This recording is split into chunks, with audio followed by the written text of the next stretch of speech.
Hello everyone, Helen here and welcome. Today I will be creating two cards using the Dear Friends and the Cozy Forest Friends stamp sets from the box of the month.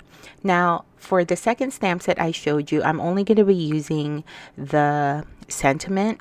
And then I brought in two dies, which is a hillside border die and an arch die. I also brought in two distress oxide inks, which are seedless preserves and peacock feathers. Here are the copic colors I'll be using to color my images. I brought in a Tim Holtz embossing folder, and as you can see here, I've gone ahead and done that. And I also cut the arch die in the center, and it's about a 2.5 inch width. And then the paper that was left over, I went ahead and die cut the hills on that, or you can save it for a tag. And here are the images I will be coloring. I will be using my Copic markers, and it's pretty much very simple because I followed the dots, and that's where I was putting my darkest color. So for my browns, I used E29 as my darkest, E25 as my midtone, and E23 as my lightest. So as you can see here, the artist who drew these deers, she put dots where I'm guessing where the darkest part of your coloring should be. So that was very helpful, and I really like that. And I've also gone ahead and colored the tree stump with the same colors because I won't be using these images together, because the bunny is going to be with the tree stump and then the deer is going to be with the birds. And what's so special about the cards I'm making today, or what's unique about it is that all you need is a 4¼ by 5½ piece of paper to create your snowy background, and you can create two cards with this because we will be die cutting the arch die, and we will be insetting that in the center of our embossed card panel. And I know it's a lot to take in, but you will see what I mean. And also I want to talk about how I chose the colors. I went on Pinterest for a winter background, and this color combo popped up, which is seedless preserves and peacock feathers. And I thought, gosh, I don't think, like, when I saw it, I really loved it. But when I started ink blending it, and you will see it, it was very harsh, and I was getting a little scared. But we'll talk more about that when we get to it. So here I'm using my lightest tone, and what I'm doing here is I'm dragging that darkest color and trying to smooth that out. And as you can see, it's creating a really nice shadow effect, and I love how that turned out. And then for my bunnies, I decided to use a warm gray because I thought, I wanted my bunnies to look like cozy and warm, if that makes any sense.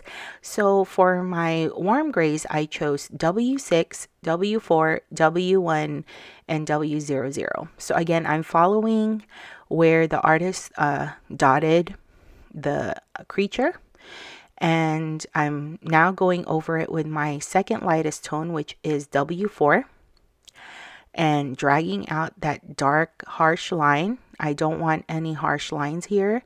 And then now I'm going to take my W1 and I'm just going to color the rest of my image. But for that particular bunny right there, I'm leaving the center because I will be coloring that with W00. And pretty much it's super easy and super simple as long as you have a good set of colors that will blend nicely together. Your coloring will come out really nice. And then here I took the W00 and I just colored the belly of the bunny. And then for these pine needles here, my color combos are G29, G46, and G82. So G29 is my darkest tone, and what I did is I just drew a small line in the center of the pine needles, and then another one G46, and then my lightest one, the G82, I dragged it out so it'll look like it has a lighter outside. And then for the bird, I decided to color it red like a cardinal. Now, I don't know a lot about birds, but I knew I wanted to color this bird red. So I chose R39 as my darkest, R29 for my midtone, and R24. And now here, as a close-up, I took my white gel pen and I'm dotting where the artist drew her dots because I thought it would really create a nice highlight effect on these creatures. Since they are very realistic, I opted not to do my typical highlights with the line and 2 dots. I thought that these also look great on the pine needles as well as the bird. I apologize if you didn't see me do it on the bunny. I didn't realize, or I completely forgot that I had this super close up. So I caught it while I was doing the bird. So here it is, you guys, all dotted up and colored. So I'm going to set that aside, and now we're going to start on our background. The first thing I'm going to do is I'm going to take seedless preserves, and I'm going to ink blend 3 sections here. I wanted the seedless preserves to be in all of my background, if that makes any sense, because when I die cut this, it'll be 2 backgrounds in one. So I wanted to make sure that the seedless preserves would pop up once I die cut this. I hope that made sense. And now I'm going to go over it with the peacock feathers, and as you can see, this is really very heavy, very harsh, and in my head I'm thinking, I hope that when I ink splatter this, because I did want to ink splatter this because I wanted to create a snowy background, that it will soften up. And then I'm coming back over it with the seedless preserves brush that I used, and I'm just dragging the excess ink that I have on my board there, and I'm just smoothing out the outline of it. And with the peacock feathers and the seedless preserve mixed together, it created a really nice purple. Then I took my water spray bottle, and here's how it came out. Then I have this Avery L white ink spray. I sprayed it so it created like a nice snowy little tiny white splatter, and then I took the top off, and then I started to ink splatter some more, like bigger ink splatters, and that's how it turned out. Now I'm going to show you. I took my arch die cut it, and here's how it turned out. And you know what? I am so pleased, and I am so happy with how the background turned out. And here I'm going to show you how I assemble the 2 cards.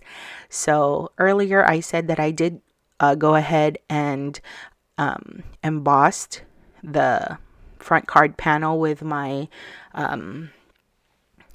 Tim Holtz die, and then the leftover from die cutting the white card panel, I went ahead and die cut some of these hillside borders. These are from Lawn Fawn, and they are my go-to. I love the stitch detail on it. Now I'm going to go ahead and inlay my arch background inside my front card panel, and I did go ahead and put foam tape behind that. And now I'm going to go ahead and start assembling my card. And I wanted these 2 deers. I pictured it in my head that I wanted the deer sitting down, and then the deer standing up to be in the front, popped up. And then since the deer is looking up, the deer on the right side, I put the bird there. So I thought it looked really cute. And then the little branch, the other branch that you see there, I put it on the left side just so it would look like trees are around them and that they're in the forest. So I did pop up the deer, and I did pop up that tree branch on its own, not the one with the bird. And then from the stamp set, there is a sentiment called "Hello, dear friend," and I thought that looked perfect. And then for the last finishing touch, I added that little star and I just stamped that with the seedless preserve. So that completes our first card. And then for our second card, again, I'm going to take the backing off of my front card panel, and I find that if I start from the bottom to the top, I can eyeball it and make sure that it's centered on my card. Now I did leave a 1/8 inch border because I like the look of that, and it's also white on white, but it just gives it a nice texture to me. And so I put the tree stump on the left and then the bunny on top of it, and then the tall bunny to the right of it, and I think it's so cute. And for the sentiment, it says, "No winter is too cold when you have enough love." I picture myself giving this to my husband for Christmas. I thought it was so cute. And this is him and I. So that completes the 2 cards. Let me know in the comment section below if you have a favorite, which card you like the best. I honestly can't pick one. I like them both just the same. I hope that this gives you inspiration and ideas on how you can use this stamp set. Thank you guys so much for watching, and have a wonderful day. Bye!